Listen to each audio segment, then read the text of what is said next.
ఇచ్చిన రుణస్మరణ కలిగిన వాడని అనుభవపూర్వకంగా మీరు నాకున్నారని ఎరిగిన వాడు విరిగి నలిగిన హృదయంతో నా కొద్ది స్థుతి ఆరాధన నా కొరకై త్వరలో తిరిగి రాని యేసు ప్రభు నామములో ఆరాధించి అర్పిస్తున్నాను మా పరమ తండ్రి. ఆమేన్. లేచి నిలబడి ఒక పాట పాడుకుంటాం.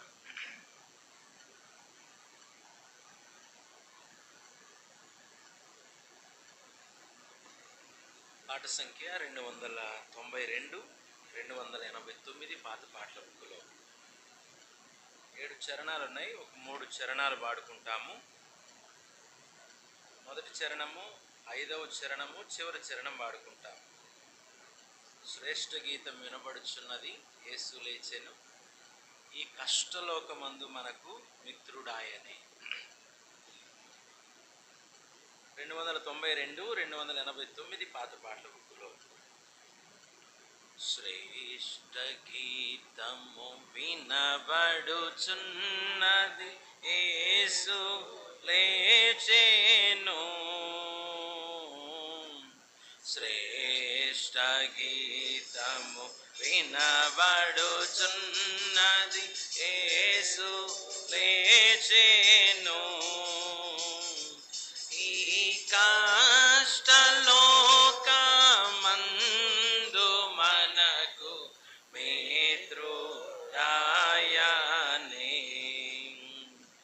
ఈ కష్టలోకమందు మనకు మిత్రుడాయనే. మాయా క్షితిని రక్షింపవచ్చిన పరమా నాయకుడు, మాయా క్షితిని రక్షింపవచ్చిన పరమా నాయకుడు.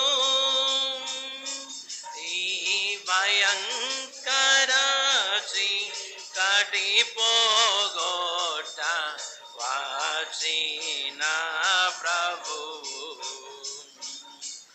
ఈ భయంకర చీకటి పోగొట్ట వచ్చిన ప్రభువు. ఓ శ్రేష్ఠ వినబడుచున్నది, యేసు లేచెను. ఓ శ్రేష్ఠ వినబడుచున్నది, యేసు లేచెను. ఈ కష్టలోకమందు మనకు మిత్రుడాయనే. ఈ కష్టలోకమందు మనకు ఆయనే. జయము జయము అనుచు నీవు ప్రకటించుము.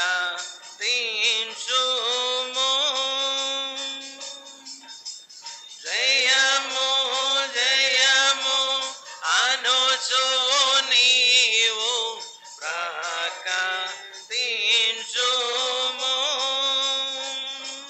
నీ జన్మమెల్ల యేసుని గూర్చి సాక్ష్యమియ్యుము.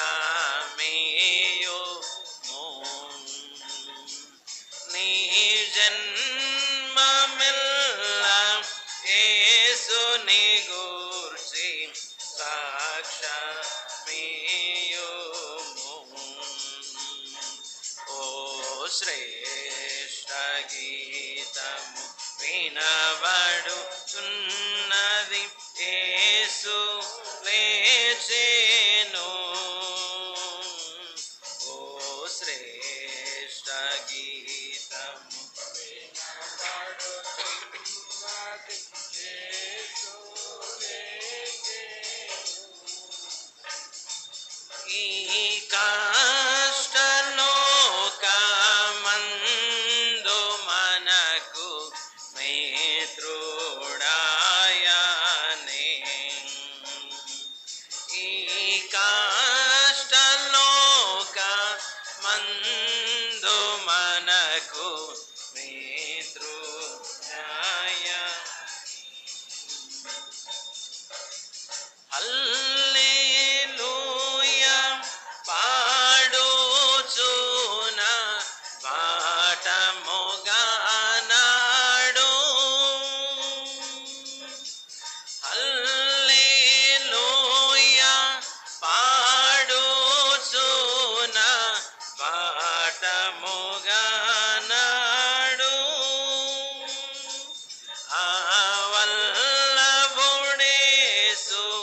నిలువ నిలువ నాయత పడుము.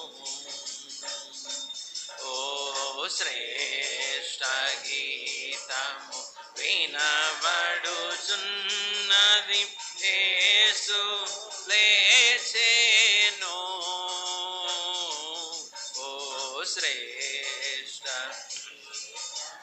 వినబడుచున్నది, యేసు లేచెను. ఈ కష్టలోక మందు మనకు మిత్రుడాయనే. ఈ కష్టలోక మందు మనకు మిత్రుడాయనే.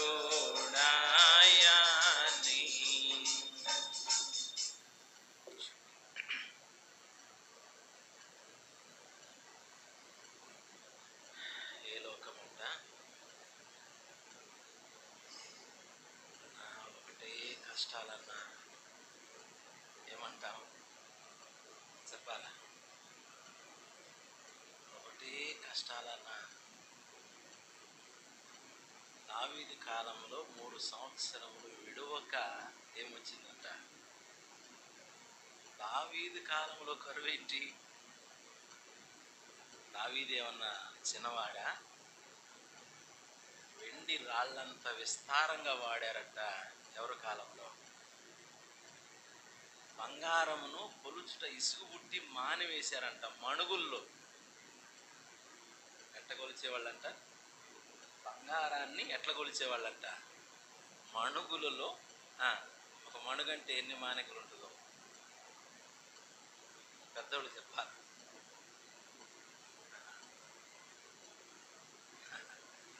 మణుగుల్లో కొలిచేవాళ్ళంట. కొలిచి కొలిచి ఇసుగు పుట్టి జనం లేక అంటారా కొలవటం మానింది?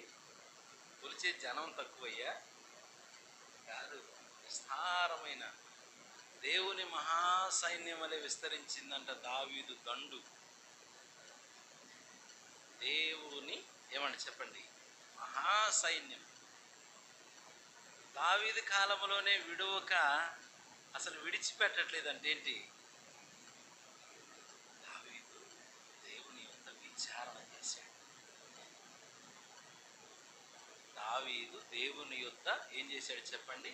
ప్రభువా, ఈ కరువు ఎందుకు వచ్చింది అని చెప్పి, దీనికి కారణం ఏంటి అని చెప్పి కారణం వెతికాడు. అయ్యా, సౌలు కాలంలో ఒక దోషము జరిగింది.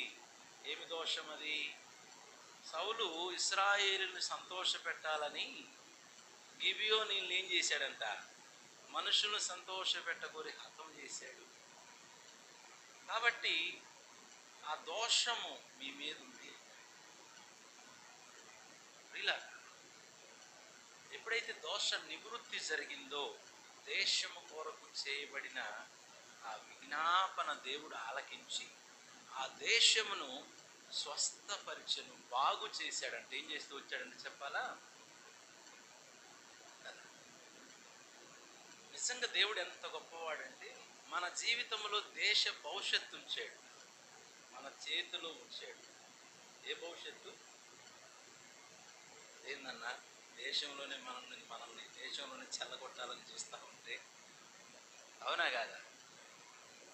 2వ దినవృత్తాంతంలో 7వ అధ్యాయం 14వ వచనములు అన్నాడు, నా నామం పెట్టబడిన నా జనులు, నా పేరు పెట్టబడిన నా జనులు తమను తాము తగ్గించుకొని వారి పాపమును ఒప్పుకొని వాడు చెడుతన మార్గమును విడిచి నాకు ప్రార్థన చేసిన ఎడల ఆకాశమందుండి నేను వారి మనవి ఆలకించి వారి పాపమును క్షమించి వారి దేశమును, ఇప్పుడు చెప్పాల, దేశం యొక్క బాగోగులు స్వస్థత ఎవరి చేతిలో ఉన్నాయి? నా పేరు పెట్టబడిన నా జనులు, నా పేరు పెట్టబడిన ఏమని చెప్పండి? ఎంత గొప్పది. కాబట్టి మనము ఈ పట్టణం కొరకు దేశం కొరకు ఏం చేసేవాళ్ళమై ఉండాలా? నేను చెప్పుకున్న ఉపవాస ప్రార్థనలో, ప్రభువా భూమి మీద మీ రక్షణ, నీ మార్గము తెలియపరచబడినట్లు, అన్ని జనుల్లో నీ రక్షణ కనపరచునట్లు, తెలియపరచబడినట్లు మమ్మును కరుణించుము, మమ్మును ఆశీర్వదించుము. ఎవరిని కరుణించాలంట? భూమి మీద నీ మార్గం తెలియపరచబడాల. మతం అని పులుముతున్నారు మొత్తము. ఇది మార్గం కాదు, మతము కాదు. ఏమంట? ఎక్కడ చూసినా కూడా మతం అని పులుముతున్నారు. క్రైస్తవత్వము మతము కాదు. చెప్పండి, మార్గం. చాలామంది క్రైస్తవత్వంలోనికి రానివ్వకుండా, యేసుక్రీస్తు ప్రభువును అంగీకరించకుండా ఏం చేస్తున్నారనగా, లోకము ఇది జ్ఞానం అనుకుంటూ ఉంది. జ్ఞానము చేత, తన యుక్తి చేత ఇది మతం అని పులుముతా ఉంది. ఏమని పులుముతా ఉంది చెప్పండి?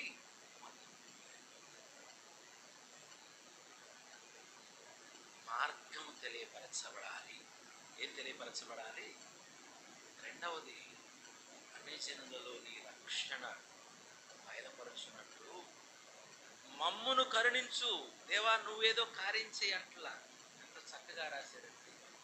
మమ్మును ఆశీర్వదించు, అట్లా మా ద్వారా నీవు మార్గం అని తెలియపరచబడాలి. ఆ విధంగా మమ్మను కరుణించు అన్నాడు.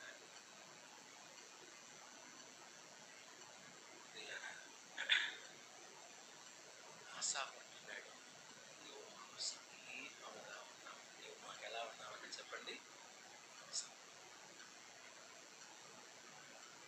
ఈ యొక్క కీర్తనాకారుడు ఆసాపు దరిదాపుగా దావీదు కాలంలో ఉన్నాడు. ఏ కాలంలో చెప్పాలా? యేసుక్రీస్తు ప్రభు వారికి పూర్వం 1000 సంవత్సరాల క్రితం దావీదు కాలంలో ఇతడు ఒక అధిపతిగా ఉన్నాడు. ఏంటి ఇతని ఆ యొక్క విధి నిర్వహణ అంటే, ఆ దినాలలో దేవుని మందసం, దేవుని ఏమంట మందసం, దేవుని మందసం ఎదుట గాయకులు, వాయిద్యములు వాయించేవారు, బోరలు ఊదేవారు. దావీదు దేవుని మందసమును యెరూషలేమునకు తీసుకొచ్చినప్పుడు దేవుని స్తుతి చేయు ఒక విధానాన్ని వెలుగులోనికి తీసుకొచ్చాడు దావీదు. యథార్థంగా అర్థం చేసుకోండి. సౌలు కాలంలో దేవునికి స్తుతి చేయు విధానం కానివ్వండి, మందసం యొక్క అనుభవం కానివ్వండి, దేవునికి బలులు అనేటువంటి ఆ అనుభవాలు కానివ్వండి, మనము కనుగొనలేము. దావీదు ఎప్పుడైతే దావీదును దేవుడు ఏర్పరచుకుని రాజుగా తీసుకుని వచ్చాడో, అప్పటి నుంచి దేవుని మందస్సమును గురించిన విచారణ, దేవుని మందిరమును గురించిన విచారణ, దేవుని ఇశ్రాయేలు దేవునికి స్తుతి చేయు విధానము ఏంది వెలుగులోకి వచ్చింది చెప్పండి? ఇశ్రాయేలు దేవునికి ఏమంటే చెప్పాలా? స్తుతి చేసేటువంటి విధానం వెలుగులోనికి తీసుకొచ్చాడు. ఒక నూతనమైన వరవడి దేవుని స్తుతించడంలో, దేవుని సేవించడంలో దావీదు అక్కడ ఉన్నటువంటి ఆ యొక్క యోధావారు, ఆ లేవీలు, ఆ ప్రజలైనటువంటి వారిలో ఒక నూతనమైన విధానం. చాలామంది రాజులు ఎప్పుడైతే రాజ్యానికి వస్తారో వారి రాజ్యాలు వారు స్థిరపరచుకోవటానికి మరి అంగరక్షకులుగా, సంరక్షకులుగా, మరి వాళ్ళ ఆయుధశాలలు కానివ్వండి, ఇవన్నిటి గురించి ఆలోచన చేస్తూ ఉంటారు. కానీ దావీదు ఇశ్రాయేలు దేవుని స్తుతి చేయు విధానం, ఇశ్రాయేలు దేవుని ఏమని చెప్పాలా, ఏ విధంగా స్తుతించాలి అని విచారణ కలిగిన వాడై కొంతమందిని నియమిస్తా వచ్చాడు. వారిలో మొదటివాడు అధిపతి అయిన ఆసాపు. ఎవరంట ఆయన చెప్పండి? దావీదు ఆ దినాలలో దేవుని స్తుతి చేయు విధానము ఆయన ఆనాడే కీర్తనలు రాసేవాడు. ఏమి రాసేవాడు చెప్పాలా? కీర్తనలు రాసి ఆసాపునికి ఇచ్చాడంట. ఏమని? ఆయన స్తుతి చేయు విధానము ఆసాపునికి ఇచ్చాడంట. చదవండి ఆ మాట. 1 దినవృత్తాంతముల గ్రంథము 16వ అధ్యాయం. 1 దినవృత్తాంతముల గ్రంథము 16వ అధ్యాయం 5వ వచనం చదవండి. 4వ వచనం. మరియు అతడు యెహోవా మందస్సం ఎదుట సేవ చేయించు ఇశ్రాయేలు దేవుడైన యెహోవాను ప్రసిద్ధి చేయుటకును వందించుటకును ఆయనకు స్తోత్రములు చెల్లించుటకును లేవీలలో కొందరిని నియమించెను. ఇది దావీదు చేసినటువంటి కార్యం. రెండవది, వారిలో ఆసాపు అధిపతి. దేనిలో అధిపతి ఆసాపు? చెప్పండి. ఇశ్రాయేలు దేవుడైన యెహోవాను ప్రసిద్ధి చేసే విషయములో. ఏ విషయములో చెప్పాలా? ఇశ్రాయేలు దేవుడైన ఏమంట యెహోవాను ఏం చేసేవాడు? వారిని వారు ప్రసిద్ధి చేసుకున్నట కాదు, రాజైన దావీదును ప్రసిద్ధి చేయుట కాదు, మనుషులను గొప్ప చేయుట ప్రసిద్ధి చేయుట కాదు. ఎవరిని ప్రసిద్ధి చేసేటువంటి విషయంలో ఆసాపు నియమించబడ్డాడు అనగా ఇశ్రాయేలు దేవుడైన ఎవరినంటే చెప్పండి. అందుకే రాశాడు కీర్తన గ్రంథంలో, యోధాలో దేవుడు ప్రసిద్ధుడు. ఎవరు ప్రసిద్ధుడై ఉండాలి మన జీవితంలో? చెప్పండి. సంఘములో పరిపరి విధములుగా దేవునికి ఏం కలగాలి అనగా మహిమ కలగాల. ఏ మనుషునికి కాదు. దేవుడు మన మధ్య మహిమపరచబడాలి. మన ప్రవర్తన ద్వారా, మనము స్తుతి చేయుట ద్వారా, మనము పాటలు పాడుట ద్వారా, వాయిద్యములు వాయించడం ద్వారా, అనేకమైన పరిచర్యల ద్వారా, ఏ పని చేసినా, భోజనం చేసినను పానము చేసినను దేవుని మహిమ కొరకు చేయాలి. మొట్టమొదటి ఇది నేర్చుకోవాలి అందరం. ప్రభువా, నన్ను మరుగుపరచు, నేను మరుగయుండి నిన్నేం చేయాలా? ఎంత మంచి ఆశ ఇది! ఎంత మంచి ఆత్మీయమైన దృక్పథం ఇది! మాకు కాదు యెహోవా, మాకు కాదు, మీ కృపా సత్యములను బట్టి మీ నామమునకేం కలగాల? మా ఎడల మీరు చూపుతున్న మీ కృపా సత్యములు ఉన్నవే, మా ఎడల మీరు చూపుతున్నటువంటి మీ దయ, ఇదిగో మాకిచ్చినటువంటి పని, మాకిచ్చినటువంటి పరిచర్య, మాకిచ్చినటువంటి బాధ్యత, మాకిచ్చినటువంటి ఈ యొక్క విధి విధానం, ఇవన్నీ కూడా అయ్యా మీరు చూపిన కృప ఇది, మీరు చూపిన సత్యం ఇది, మీరు చూపిన మీ కృపా సత్యములను బట్టి మాకు కాదు యెహోవా, మాకు కాదు, ఎవరికంట? మీ నామమునకే ఏం కలగాల? మహిమ. ఏం కలగాలంటే చెప్పండి. దేవుని మందిరానికి వచ్చేటువంటి ప్రతి ఒక్కరం కూడా ఆయా పనులలో, ఆయా స్థలాలలో నియమించబడిన వారమేమి, మరి మనకు ప్రేరేపించబడి దేవుని పనిలో పరిచర్యలో పాలు పొందినటువంటి వారేమి, ప్రతి ఒక్కరం కూడా మనం ఏమి చేసినా కూడా, ప్రార్థన చేసినా, ఆరాధించినా, పాటలు పాడినా, వర్తమానం ఏది చెప్పినా, వంటశాలలో ఏది చెప్పినా ఎవరికి మహిమ రావాలా? ఎవరికి మహిమ రావాలా? ఆసాపు దాని కొరకై నియమించబడ్డాడు. ఆసాపు ఏం చేస్తున్నాడు అనగా అధిపతి. ఎవరంట ఆయన చెప్పండి? అధిపతి. ఏం చేసేవాడు అధిపతి? 5వ వచనం. ఆసాపు చివరి భాగం. ఆసాపు తాళములను వాయించువాడు. అధిపతి అంట ఏం వాయిస్తున్నాడంట? మాట చాలా ఆశ్చర్యం అనిపించింది. అధిపతి గొప్పది ఎంచుకోలా. అధిపతి ఏది ఎంచుకున్నాడు చెప్పండి? చిన్న తలాంతు. ఏ తలాంతు ఇచ్చాడు దేవుడు ఆయనకి చెప్పాలా? చిన్న తలాంతు. పెద్ద వాయిద్యమేమి కాదది.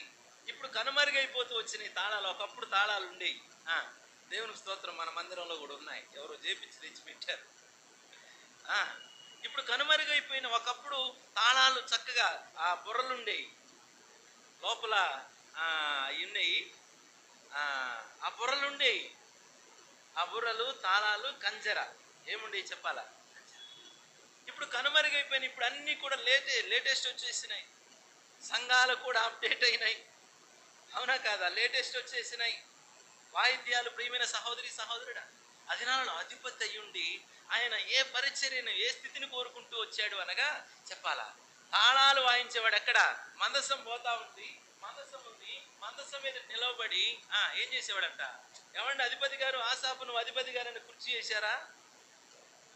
నిలవబడి, ఆ దినాలలో దేవుని స్తోత్రం చేయటం నిలవబడి, ఎజ్రా కాలం, నెహెమ్యా కాలంలో, ఎజ్రా కాలంలో ఎజ్రా ఆ ఏర్పరచబడినటువంటి పీఠం మీద నిలబడి వాక్యం చదువుతుండగా, ధర్మశాస్త్రాన్ని బోధించుండగా ఇశ్రాయేలు అందరూ నిలవబడి ఏం చేశాడు చెప్పండి? నిలవబడి ఆకాశమందున దేవుని ఎదుట దరిదాపుగా కొన్ని సాములు, కొన్ని గడియలు వారి పాపమును ఒప్పుకొనొచ్చు. దేవుణ్ణి స్తుతి చేసే విధానం, దేవుణ్ణి ప్రసిద్ధి చేసేటువంటి విధానం. ప్రియమైన సహోదరి సహోదరుడా, తాళములు వాయించేవాడు అంటే ఏం వాయించేవాడు అంటే చెప్పాలా? తాళాలు వాయిస్తూ ఏం చేసేవాడు? పాటలు పాడేవాడు. అంటే ఏం పాడేవాడు చెప్పండి? చెప్పరేమన్నా? మన వాయిద్యాలు వాయించేవాడు చూడండి. మిమ్మల్ని కాదు, మీరు కూడా. ఈ నోరు ఆడితే ఈ నోరు ఆడదు. అర్థమవుతుందా? అర్థమవుతుందా? వాయిద్యాలు వాయిస్తే ఏం పాడము? అందుకే అటు ముందుకన్నా పోతాం, వెనక్కన్నా పోతాం. వాయిద్యాలు ఇటన్నా పోతాం, అంటారు. పాడుకుంటూ పాడితే పాటలు వస్తాయి. అవునా కాదా? అవునా కాదు? చాలా పాటలు పాడేవాళ్ళు. ఈ నోరు వాడబడితే ఏ నోరు వాడబడదు?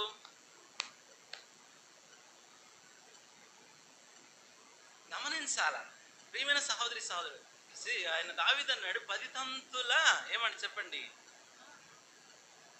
మనం అన్ని విధాల మన ప్రభువుని ఏం చేయాలనగా స్తుతించాలా, ఆరాధించాలా, ఆయన ప్రసిద్ధి చేయాలా, ఆయనను ఏం చేయాలని చెప్పాలా. ఒక స్థితిని గురించి చెప్పాడు. వాళ్ళ యొక్క ఆ స్థితి విగ్రహం గురించి చెబుతూ వచ్చాడు. వాటిని చేయువారు, వాటిని పూజించువారు ఎట్లా అంటే చెప్పండి, అవి చేతులుండి కదలవు, అవి చెవులుండి వినవు, కాళ్ళుండి. అట్లా ఉండకూడదు మందిరంలో. ఆయన సంతోషంతో సేవించాలి, ఆయనను సంతోషంతో సేవించాలా, ఆనందంతో సేవిస్తూ రావాలా. అంతే తప్ప ఏదో నీరసంగా, బద్ధకంగా, నిరుత్సాహంగా అట్లా కాదు. ప్రభువుకి ఆ విధంగా మహిమ రాదు. మన ద్వారా దేవునికి ఏమి రావాలంటే చెప్పండి. అయితే ఈయన తాళాలు వాయించేవాడు. వాయిస్తూ వాయిస్తూ చక్కగా పాటలు పాడుతున్నాడు. చక్కగా ఏం చేస్తున్నాడు చెప్పండి. దావీదు ఈ స్థితిని చూశాడు. ఆ ఇచ్చిన చిన్న దానిలో నమ్మకమైనటువంటి పరిచారకుడు ఉన్నదాన్ని బట్టి ఇప్పుడు పాటలు పాడేవాడయ్యాడు. ఏం పాడేవాడయ్యాడు చెప్పాలా? ఏం పాడేవాడయ్యాడు చెప్పండి. దేవుడు చూడండి ఎంత హెచ్చిస్తాడు, సంఘములో ఏ విధంగా నడిపిస్తాడు. చిన్నదిచ్చి చూస్తాడు. ఏమిచ్చి చూస్తాడు మనకి చెప్పాలా? చిన్నదిచ్చి చూస్తాడు. యవనస్తులు వినాలా? చిన్నదిచ్చి చూస్తాడు. ఇచ్చిన తర్వాత దానిలో ఏం కోరతాడు అనగా దేవుడు నమ్మకత్వాన్ని కోరతాడు. దానిలో ఏం చూస్తాడు దేవుడు? నమ్మకత్వాన్ని కోరతాడు. ఎప్పుడైతే ఆసాపు ఆ విధంగా నమ్మకంగా ఉన్నాడో, ఇప్పుడు దావీదు ఆయన రాసినటువంటి కీర్తన, ఆయన రాసినటువంటి ప్రార్థన 7వ వచనం, ఆ దినమందు యెహోవాను స్తుతి చేయి విచారణను ఏర్పరిచి దావీదు ఆసాపు చేతికిని వాని బంధువుల చేతికిని అప్పగించెను. ఎవరి చేతికి అప్పగించాడంట? విచారణ రచించింది ఎవరు? దావీదు. రచించింది ఎవరు చెప్పండి? దావీదు. ఎవరి చేతికి ఇచ్చాడంట? ఆసాపు చేతికి. ఇప్పుడు దావీదే మధుర గాయకుడు అంట. విన్నారా ఎప్పుడైనా ఈ మాట? దావీదే ఎవరంట చెప్పండి? ఇశ్రాయేలు దేవుని స్తోత్రం చేయు విషయంలో దావీదు మధుర గానం చేసిన వాడంట. ఆయనే వాయిద్యాలు వాయిస్తాడు, ఆయనే గానం చేస్తాడు, ఆయనే రచిస్తాడు, ఆయనే మధుర గానం చేసిన వాడు. చూడండి ఇప్పుడు ఎవరి చేతికి ఇస్తున్నాడు? ఎవరి చేతికి ఇస్తున్నాడు చెప్పాలా? ఆసాపు ఎవరు? అధిపతి అయ్యుండి ఏం వాయించడానికి ఇష్టపడ్డాడంట? అనేకులు అప్పగించబడ్డారు ఆయన కింద, అనేకులు ఉన్నారు పరిచారకులుగా ఆయన కింద. అయితే దావీదు రచించినటువంటి స్తుతి చేయి ఆ విచారణను ఆసాపు చేతికిచ్చాడు. దేవుడు నమ్మకస్తుని ఏ విధంగా హెచ్చిస్తాడు. దేవుడు మనకిచ్చిన చిన్న పరిచయం, ఇది చిన్నది కదా అని చిన్నపోకూడదు. అది మన చిన్న మనస్సు. దానిలో నమ్మకత్వాన్ని చూశాడు, డాడీకి తీసుకొచ్చాడు. చెప్పండి, ఆసాపు చేతికి. ఏ చేతికి అని చెప్పాలా? ఇప్పుడు పాటలు పాడేవాడు కాస్త కీర్తన గ్రంథంలో 12 అధ్యాయాలు రాశాడు. ఎన్ని అధ్యాయాలు చెప్పాలా? 12 అధ్యాయాలు రాస్తే ఆత్మదేవుడు, పరిశుద్ధ ఆత్మదేవుడు, అది పరిశుద్ధ గ్రంథంలో లిఖితం కావటానికి ఆయన ఒప్పుకుంటూ వచ్చాడు. దేవుని ఆత్మచేత నింపబడిన వాడై 12 అధ్యాయాలు రాశాడు. వినూత్నమైనటువంటి సత్యాలను తెలియపరుస్తూ వచ్చాడు. ప్రియమైన సహోదరి సహోదరుడా, ఎంతగా చక్కగా దేవుడు వాడి చేత వాడబడుతూ వచ్చాడు. ఎందుకు ఈ మాటలు చెప్తున్నానంటే, ఆసాపు అనగా అర్థము సమకూర్చువాడు. ఏం చేసేవాడు? రెండవ మాట సమకూర్చుకునేవాడు. ఒకటి సమకూర్చువాడు, రెండవది ఏం చేసేవాడు? దేవుని స్తుతించుట కొరకై తన బంధువులను ఎవరెవరినంట చెప్పండి? 16వ అధ్యాయము 16వ అధ్యాయము 5వ వచనం. 16వ అధ్యాయం 5వ వచనం. ఉమ్,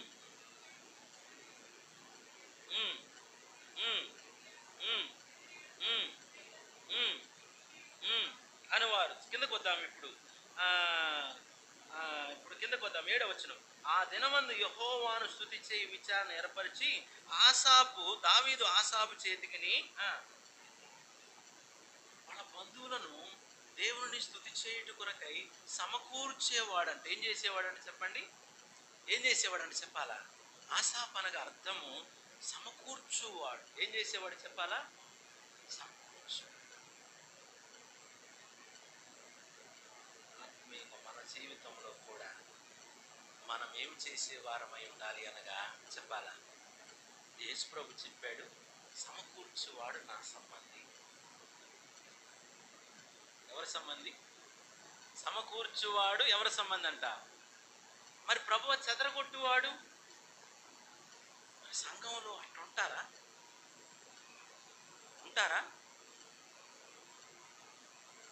ఇలాగా ప్రభు అంటున్నాడు, సమకూర్చువాడు ఎవరి సంబంధి అంట? నా సంబంధి. కాబట్టి ప్రభు ఉద్దేశం ఏంటి అనగా మనము యేసుక్రీస్తు ప్రభు వారికి సంబంధించిన వారు. అందుకే అన్నాడు కదా, ఆయన అన్నాడు, మేము ఆయన వారం, ఆయన మా రాజు. ఆయన ఎవరన్నా చెప్పండి? మా రాజు. మేము ఆయన వారము, మేము ఆయన వారం, ఆయన ఏమని చెప్పండి. రెండవది, ఆయన సమకూరుస్తూ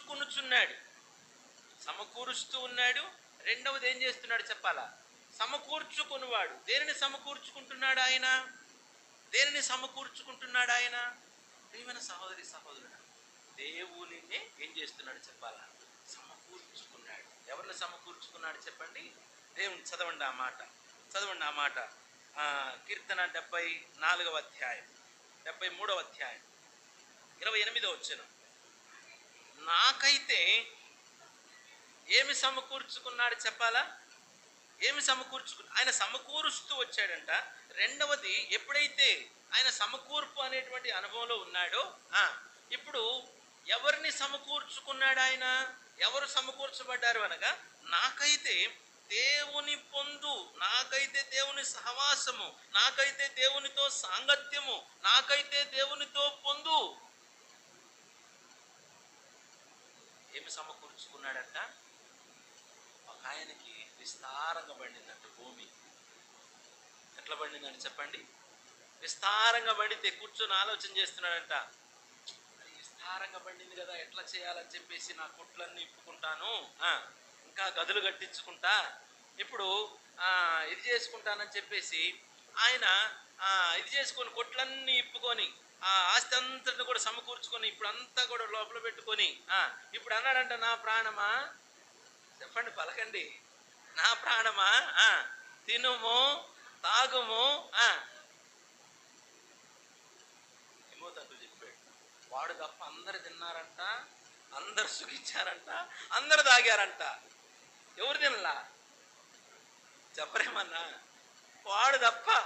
భలే చక్కగా అనిపించింది నాకు ఆ మాట. వాడు తప్ప. చెప్పండి. సమకూర్చుకుంది ఎవరి కోసము? ఎవరి కోసం చెప్పాలి? కొట్లు ఇప్పింది ఎవరి కోసము? గదులు కట్టించుకుంది ఎవరి కోసం? ఆస్తిని సమకూర్చుకుంది ఎవరి కోసము? ప్రభు అంటున్నాడు, పరలోకము విషయంలో, దేవుని విషయంలో ధనవంతుడు కాక తన కొరకే తాను సమకూర్చుకుని వాడు ఇదిగో ఇలాంటి వాడు అన్నాడు.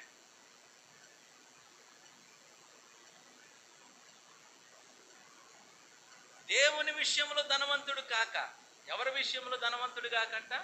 దేవుని కొరకైన ధనవంతుడు, దేవునిలో ధనవంతుడు అనగా దేవుని సమకూర్చుకునివాడు. ప్రియమైన సహోదరి సహోదరుడా, అందుకే అపోస్తలుడైన పౌలు అన్నాడు, నేను క్రీస్తును నేను ఎవరిని సంపాదించుకుంటున్నానంట? క్రీస్తు.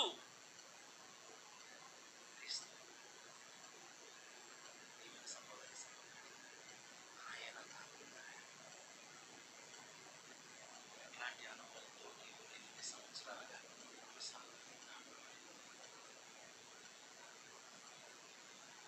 అలాంటి అనుభవంతో నేను ఇన్ని సంవత్సరాలుగా ఆత్మీయ సంఘములో సహవాసంలో కొనసాగుతూ ఉన్నాను. ఈ స్థితి నిన్ను ధైర్యపరుస్తూ ఉందా? ఈ స్థితి నిన్ను బలపరుస్తూ ఉందా? ఎవరున్నా లేకున్నా, ఏదున్నా లేకున్నా, నా దేవుడు నాకున్నాడు. ఆయన అక్షయుడు, ఆయన నిత్యుడు, ఆయనే సమాధానం, ఆయనే సమస్తం అనేటువంటి అనుభవం. ఆయన నాకున్నాడు. ఎవరున్నారు చెప్పండి? ఆయన నాకు ఏమంట? ఎఫెసీయులకు రాస్తూ అపోస్తలుడు పౌలు అంటాడు, ఇదిగో రోమిలకు రాస్తూ ఆయన మనకున్నాడు మధ్యవర్తిగా అంటాడు. ఆ యొక్క హెబ్రీయులకు రాస్తూ మనకు ప్రధాన యాజకుడిగా ఉన్నాడు అంటాడు. పవిత్రుడు, నిర్దోషి, నిష్కల్మషుడు, పాపులలో చేరక ప్రత్యేకంగా ఉన్నవాడు, ఇట్టి ప్రధాన యాజకుడు మనకు సరిపోయినవాడు, ఆయన పరలోకమందు తండ్రి యొద్ద మనకున్నాడు అంటాడు. ఇదిగో ఆకాశ మండలము గుండా వెళ్ళినటువంటి ప్రధాన యాజకుడు యేసుక్రీస్తును ప్రధాన యాజకుడు మనకున్నాడు అంటాడు. 1 యోహాను 2వ అధ్యాయం 1-2 వచనాలు అంటాడు, ఇదిగో పిల్లలారా, మీలో ఎవడైనా పాపం చేసిన యేసుక్రీస్తును ఉత్తరవాది మనకున్నాడు అంటాడు. ఆయన తండ్రి యొద్ద మన పక్షముగా శాంతికరమై ఉన్నాడు, ఉత్తరవాదిగా ఉన్నాడు అంటాడు. ఎరుగుదువా ఈ సత్యాన్ని సహోదరి సహోదరుడా? ఇటువంటి అనుభవంతో, ఇటువంటి ఆత్మ సంబంధమైనటువంటి అనుభవంతో దేవుని సంఘములో సహవాసములో జీవిస్తూ ఉన్నప్పుడు మన జీవితంలో కూడా ఒక ధైర్యం ఉంటుంది. ఏంటా ధైర్యం అనగా, అయ్యా దేవుడు నాకున్నాడు. మనుష్యుడు కొంతకాలం ఉంటాడు, ఉండడు. ఆస్తులు కొంతకాలం ఉంటాయి, ఉండవు. ఉద్యోగాలు కొంతకాలం ఉంటాయి, ఉండవు. వ్యాధి బాధలు కొంతకాలం ఉంటాయి, ఉండవు. ఈ భూ సంబంధమైన సౌఖ్యాలు సంతోషాలు కొంతకాలం ఉంటాయి, ఉండవు. ఇవి ఉండొచ్చు, ఉండకపోవచ్చు.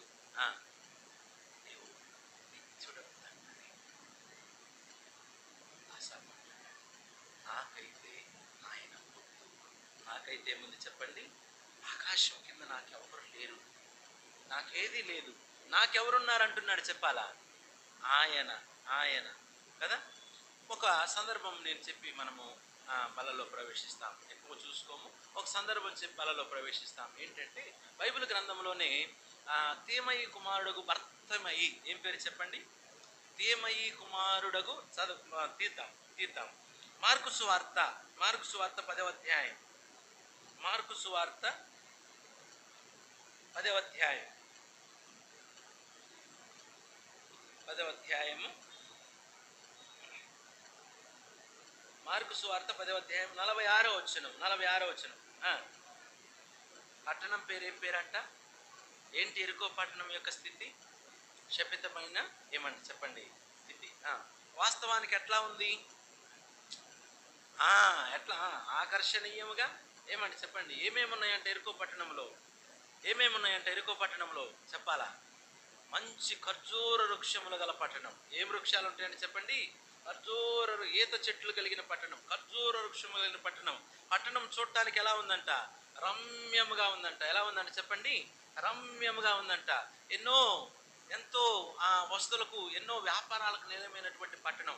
కానీ వాస్తవానికి ఆత్మీయంగా, భౌతికంగా ఎలా కనబడుతుంది లోకం ఎప్పుడు కూడా గుర్తుపెట్టుకోండి. భౌతికంగా లోకం మనకు ఎలా కనబడుతుంది అనగా, దాని ఆంతర్యము లేకపోతే దాని అనుకున్నటువంటి ఆ యొక్క స్థితిని మనము చూడం. లోకం పై విషయాలు మనం చూస్తూ, లోకంలో ఉన్నటువంటి పై సంగతులను మనం విచారణ చేస్తూ, పై వాటిని చూస్తూ మనం ఏం చేస్తూ ఉంటాం? మనకు మోసపోతూ ఉంటాం.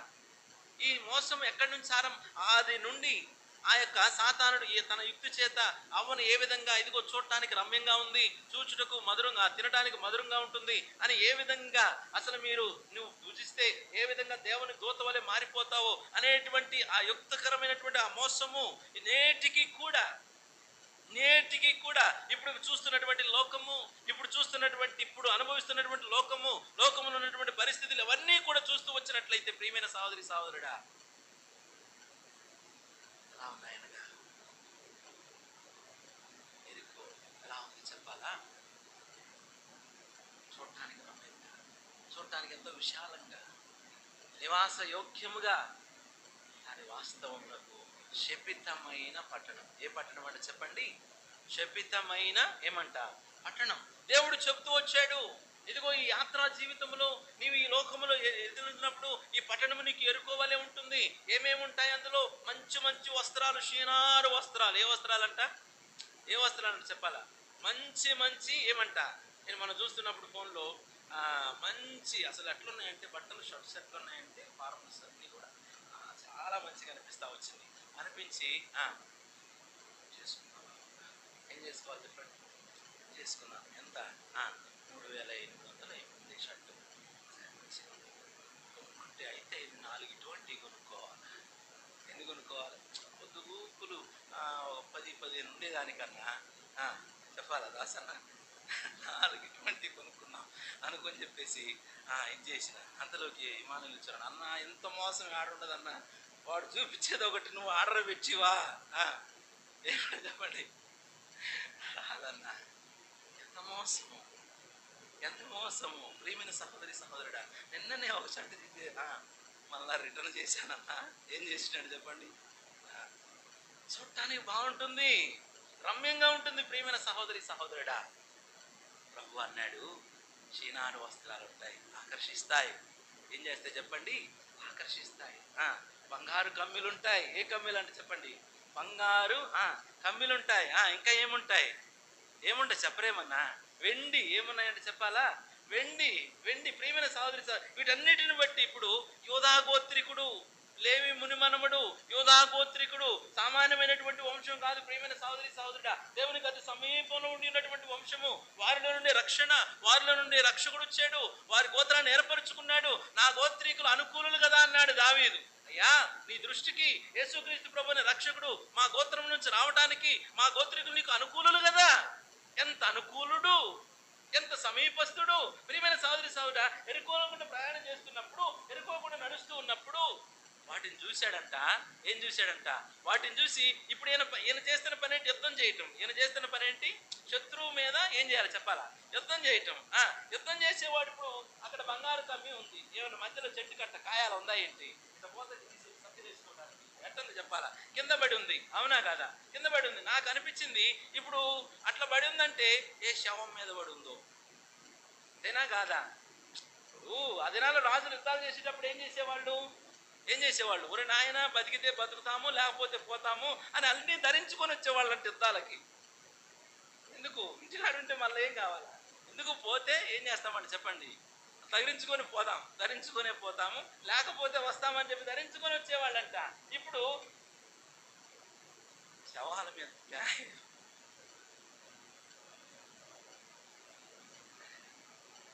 మళ్ళీ చక్కగా దాన్ని తీసుకొని అన్నాడు, తాను ఏం చేసావంటే ఏమి లేదు. అదంత చక్కగా అది వర్ణిస్తాడంటే, ఏమి లేదయ్యా, చూసి తిని, ఆశించి తిని, తీసుకుంటుని, దాచుకుంటుని.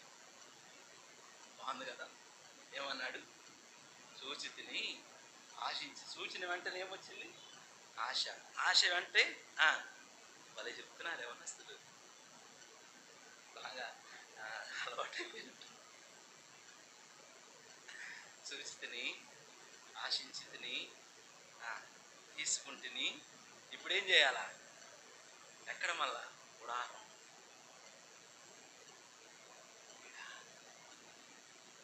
ఈ స్థితిలో ఉన్నాడు. ఏమై కుమారుడను ఎవరంటారు? ఆ పట్టణంలో ఉన్నాడు. ఆ పట్టణంలో నుండి ఎదురు చూస్తున్నాడు. ఎవరో నజరేయుడైన యేసు గురించి, దావీదు కుమారుడైన యేసు గురించి చెబుతూ వచ్చారు. ఎంతో కాలంగా ఆ మార్గం పక్కన గుడివాడిగా ఉండి భిక్షం అడుక్కుంటున్నాడు. ఏమడుకుంటున్నాడు చెప్పండి? భిక్షం అడుక్కుంటున్నాడు. అయ్యా, దావీదు కుమారుడంట, దావీదు గోత్రికుల్లో పుట్టాడంట, ఎదుగు అందరినీ బాగు చేస్తున్నాడంట, అందరినీ స్వస్థపరుస్తున్నాడంట, చనిపోయిన వారిని కూడా బ్రతికిస్తున్నాడంట, ఎదుగో మనుషులకు తోడుగా ఉండటానికి ఈ లోకానికి వచ్చాడంట అని వింటూ ఉన్నాడు. ఎంతో కాలం గడిచిపోతా ఉంది. ఒక దినాన ఆ మార్గాన కూర్చొని భిక్షమడుకుంటూ ఉన్నప్పుడు ఒక సందడి, ఒక చప్పుడు వినబడతా ఉంది. అనేకులు సందడిగా పోతున్నారు ఆ మార్గము గుండా.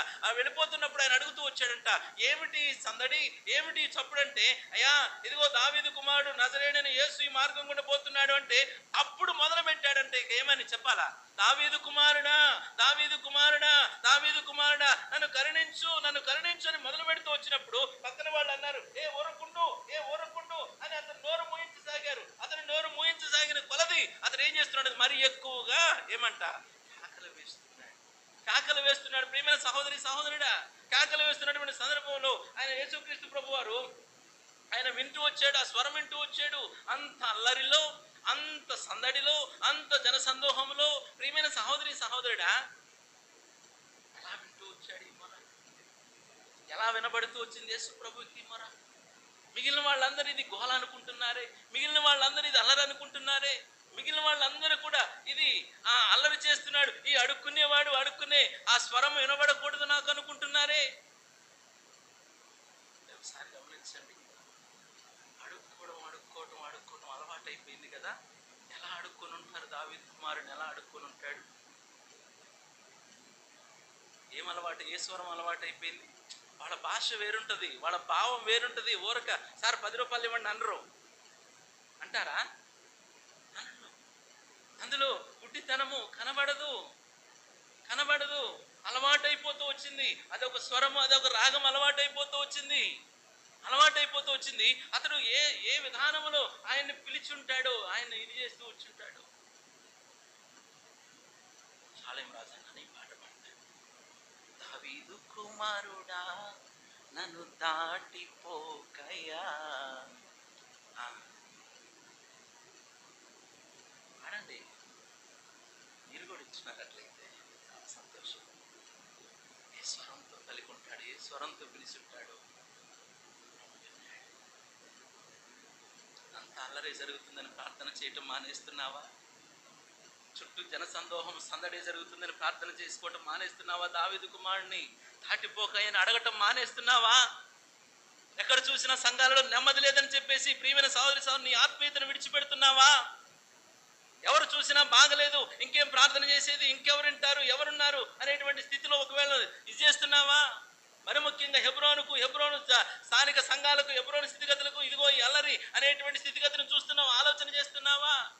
ఇదిగో ఆత్మీయంగా గుడ్డివాడవైతేనే తప్ప, లోక సంబంధంగా నీవు గుడ్డివాడవు, లోక సంబంధంగా మూగివాడవు. ఇదిగో ఈ జన సందోహాలు, అల్లర్లు, చిల్లర్లు ఇవన్నీ కూడా పట్టించుకోకుండా నీ ఆత్మీయ జీవితాన్ని ప్రభు మీద గురించి, నీ ఆత్మీయ జీవితాన్ని ప్రభు వైపు మళ్ళించి ఆయన వినేవాడని, నిన్ను దాటిపోని దేవుడు అని ఎవరంట ఆయన చెప్పండి? నిన్ను దాటిపోని ఏమంటే చెప్పాలా? దేవుడు నీ కొరకు నిలవబడేవాడు, ప్రియమైన సహోదరి సహోదరుడా.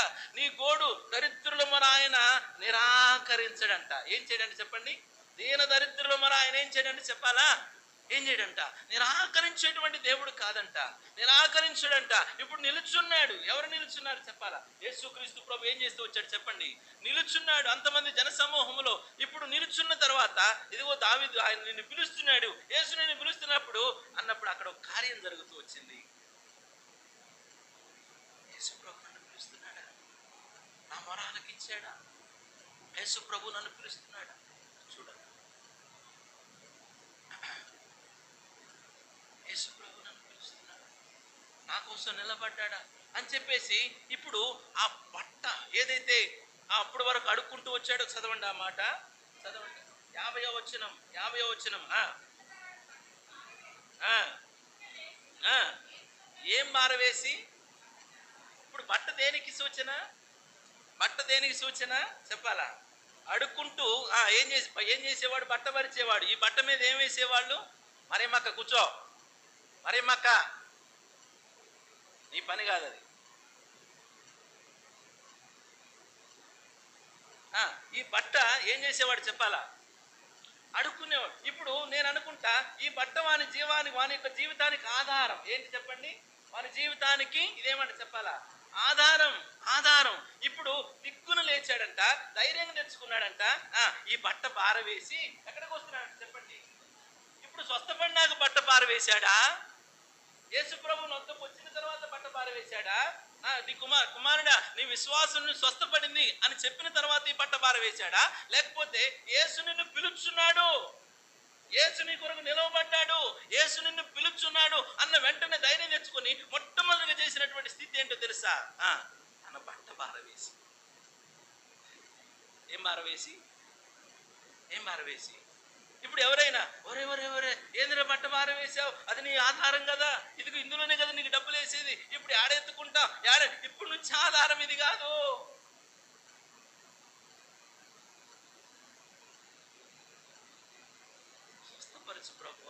మోస్తా అనేటువంటి ఆధారాలు, విశ్వాసాలు అది నాలో ఆయన ఆధారం చేసుకున్నటువంటి స్థితి. ఇప్పుడు నాకు ఈ బట్ట కాదు, నన్ను ఆయన పిలుస్తున్నాడు, ఆయన నాకున్నాడు అని చెప్పేసి ఈ బట్టను ఏం చేస్తా వచ్చాడు. ఇక నాకు ఈ బట్టతో పని లేదు, నాకు ఈ బట్టతో పని లేదు. నా మొర ఆలకించాడు, నా కేకలు విన్నాడు, ఆయన ఆగి నా కోసం నిలుచున్నాడు. కాబట్టి ఇప్పుడు ఆ బట్ట బారవేసి ఏం చేస్తున్నాను చెప్పండి, యేసునద్దకు వస్తే అక్కడ ప్రభు అన్నాడు ఒక మాట. ఏమన్నాడు తెలుసా? చదవండి. యేసు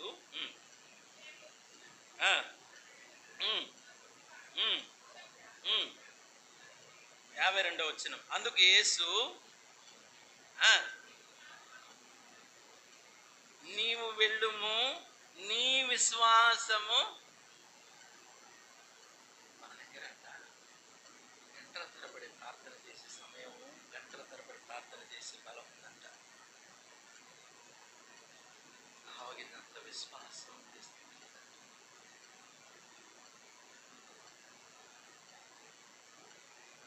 ఏం లేదు. చెప్పరేమన్నా ఏది ఇతని విశ్వాసం ఏంటి? బట్ట. దగ్గర ప్రార్థన ఉంది లేదని చెప్పట్ల. ఆయన నన్ను పిలుస్తున్నాడు, నాకున్నాడు. కార్యసిద్ధి కలిగించే విశ్వాసం, కేవలం ప్రార్థించే విశ్వాసమే. ప్రియమైన సహోదరి సహోదరుడా, ప్రార్థన చేస్తున్నాము, ఎందుకు మన జీవితంలో కార్యం చూడలేకపోతున్నాం? ఎందుకు మన జీవితంలో ఆయన ఉన్నాడు అనేటువంటి నిశ్చయిత ధైర్యంలో మనం రాలేకపోతున్నాం?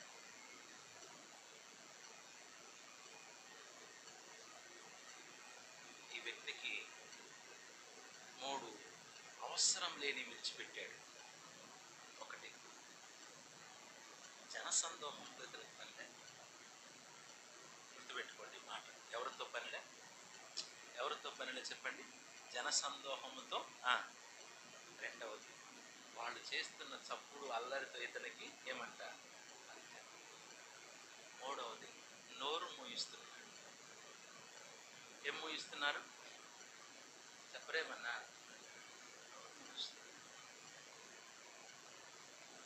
మూడున్నాయి ఎరుకోలో, లోకంలో కూడా, సంఘంలో కూడా. ఆశ్చర్యపడవలసిన అవసరం ఈ పరిస్థితులు చూసి. ఈ దినాల్లో వింతపడవలసిన అవసరం లేదు. నిజమైనటువంటి విశ్వాసి ఎవరి మీద గురి? ఈ వ్యక్తి గురి అంతా ఆయన నా కొరకు, ఆయన నన్ను పట్టించుకునేవాడు, ఆయన నా కొరకు నిలవబడినవాడు, ఆయన నా కొరకు ఉండేవాడు. వీళ్ళు ఎవ్వరు ఉండరు. ఉంటారా? యేసు ప్రభు ఉండకపోతే వీళ్ళు ఆగేవాళ్ళ? చెప్పరేమన్నా? అటువంటి వారికి దేవుడు ఉంటాడు. నేను మిమ్మల్ని అనాథలనగా ఏం చేయనంట? సహోదరి సహోదరుడా, ఆత్మీయంగా ఎటువంటి దేవుడు మనకి బలపరచుకుంటున్నాడు. ఆయన యందు సంపూర్ణమైన విశ్వాసం. ఆయన యందు మనకి ఏ విశ్వాసం అని చెప్పండి? సంపూర్ణమైన ఏమంట? నిజంగా విశ్వాసం కలిగి మాటలు ప్రార్థన చేయి. ఏది చేస్తున్నావో విశ్వసించు. ఏది అట్లని ఏదో 2 మాటలు తీసుకొని పోమని మళ్ళా ఈ బోధ ఇదే ఇవ్వదు. దేవుడు మనకు ఆత్మ నడిపించిన ఏదైతే చేస్తున్నాడో వ్యక్తి ధనంలోనే ఉంటాడు. చూపు పొందాల, యేసు ప్రభువుని ఇంకా సమీపించాల, అతని చేయి అతను పట్టుకోవాలా. అయినప్పటికీ కూడా ఆయన పిలుచుచున్నాడు. ఆయన ఏం చేస్తున్నాడు చెప్పండి? వెంటనే ఆ వస్త్రం అక్కడ పైబట్టలు ఏం చేస్తూ వచ్చాడు? తనకు ఆధారంగా ఉన్నటువంటి ఆ స్థితిని ఏం చేస్తూ వచ్చాడు చెప్పాలి? పారవేసి ఏం చేస్తూ వచ్చాడు చెప్పండి? ఇట్లా అనుకుందాం. ఇప్పుడు యేసు ప్రభు దగ్గరకు వచ్చాడు. యేసు ప్రభు స్వస్థపరచలా? అంతే అనుకుంటాం కదా. ఆయన ముందే బారేస్తే ఎట్ట ఎప్పుడు బారేస్తే ఏమో జరుగుద్దో జరగదో, అవుద్దో అవదో, వింటాడో వినడో అని చెప్పేసి ఏం చేస్తాం చెప్పండి? జేబులో అన్న పెట్టుకున్నాం. ఆయన కనపడితే ఏమని చెప్పేసి అక్కడ ఎప్పుడేమన్నా జేబులో పెట్టుకుని ఆయన కాడికి పోదాం.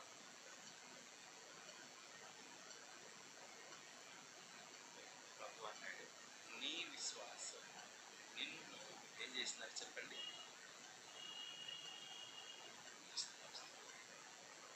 అటువంటి విశ్వాసం మనుషుడు భూమి మీదకి వచ్చినప్పుడు ఒకరిలోనైనా ఆ విశ్వాసం మనుషుడు మాట్లాడనైనా నీ కొరకే నా కొరకే లోకానికి రా, ఆయనని విశ్వసించిన వారి కొరకై రాని. కానీ దేవుడు నీలో నుంచి నాలో నుంచి నీ యొద్ద నుంచి నా యొద్ద నుంచి కోరుకున్నాడు విశ్వాసం. ఏం కోరుకున్నాడు చెప్పాలా? దేవుని యందు ఏమంట ఎడతెరిపి నా పరిస్థితి వేరుగా, నా కుటుంబ పరిస్థితి వేరుగా, నా వ్యక్తిగత జీవితం వేరుగా, నా ఆశ వేరుగా ఉంది, నడుస్తున్న పరిస్థితి నడిపిస్తున్న ప్రయాణ స్థితిగతులు వేరుగా ఉన్నాయి. అయితే ఇవేవి నాకు అందుబాటుట్లా, ఏం జరుగుతుందో నాకు ఇట్లా అర్థం కాదు. అయితే ఒకటి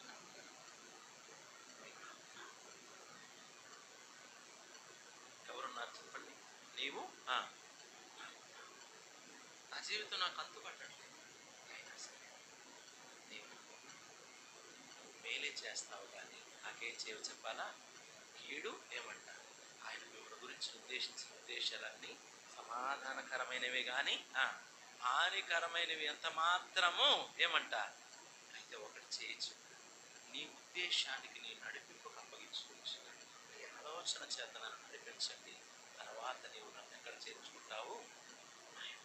నాకైతే దేవుని పొందు, దేవుడి మాటలు దీవించుకుంటాను.